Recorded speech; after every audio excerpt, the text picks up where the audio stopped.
Teman-teman, salah satu kesalahan yang sering kita lakukan ketika galbay adalah mencoba negosiasi dengan debt collector atau DC lapangan.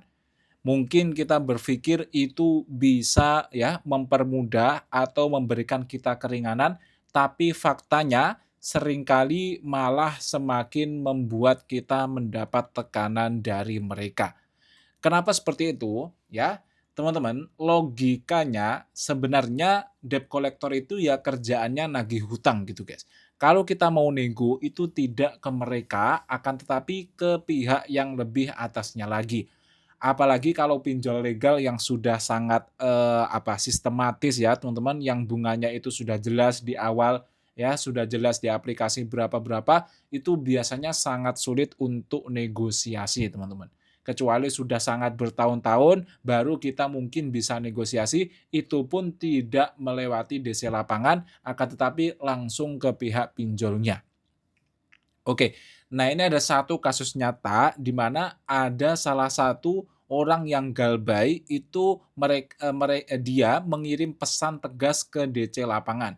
Kayak jangan jangan ganggu saya, nanti saya akan bayar kok ya. Mereka itu masih chat panjang-panjang ke DC lapangan. Lalu apa hasilnya? Data tetap disebar, teror tetap berjalan, dan akhirnya semua di luar kendali, teman-teman.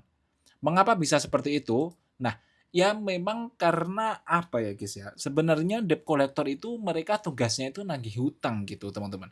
Kalau kita mau, diskusi atau mungkin meminta, keringanan atau negosiasi, itu tidak ke mereka gitu, guys. Semakin kita itu mengancam-ngancam mereka atau meminta melas-melas ke mereka, semakin mereka itu merasa semena-mena dan kita bisa diapa-apain sama mereka.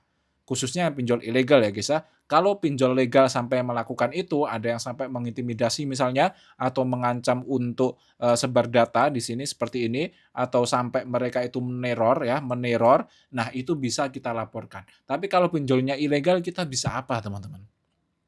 Ya, mungkin kalian bisalah melaporkan pinjolnya itu bisa kalau kalian berani ya teman, dan memang kita harus berani karena semuanya ya, tetap itu saya dukung, kita di sini saling mendukung dan saling merangkul ya guys ya, supaya nanti kita bisa bebas dari semua hutang-hutang ini. Oke, di sini yang perlu kamu pahami teman-teman, DC itu bukan partner negosiasi. Mereka bukan pihak yang bermain dengan logika atau kesepakatan sehat. Mereka itu tujuannya cuma satu guys, menekan kalian supaya bayar hutang.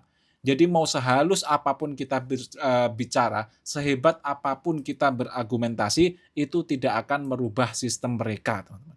Ya karena mereka tujuannya ya ya udah kayak gitu. Lalu solusinya apa? Solusinya ya cukup dengan kalian menerima resiko, teman-teman. Ya udah kalau punya hutang ya nanti dibayar gitu. Kalian tinggal kerja, nabung, nanti bayar hutangnya. Kalau tetap belum bisa bayar bagaimana? Ya sudah nggak apa-apa guys, orang namanya ekonomi juga naik turun gitu. Orang nanti kalau punya uang juga saya bayar kok. Kalau memang belum punya uang ya sudah balas saja belum punya uang. Jangan melas-melas, jangan chat panjang-panjang ke DC karena itu nggak ngaruh sama sekali, justru malah takutnya itu bisa berpengaruh buruk karena mereka merasa semakin diuntungkan, teman-teman. Oke, dan ini yang paling penting, kalian jangan sampai percaya jika ada pihak yang bilang bisa hapus data atau, mereka sampai minta download aplikasi lain dan sebagainya, itu biasanya jebakan, teman-teman. Ya, tidak ada yang bisa menghapus data-data seperti itu, tidak ada. Hutang satu-satunya cara untuk selesai adalah dengan membayarnya. Oke, silahkan yang punya cerita seperti ini kalian bisa share di kolom komentar, nanti akan kita bahas dan saya balas insya Allah, kemudian kita saling mendukung. Oke, kurang lebihnya saya mohon maaf, sampai bertemu di video selanjutnya.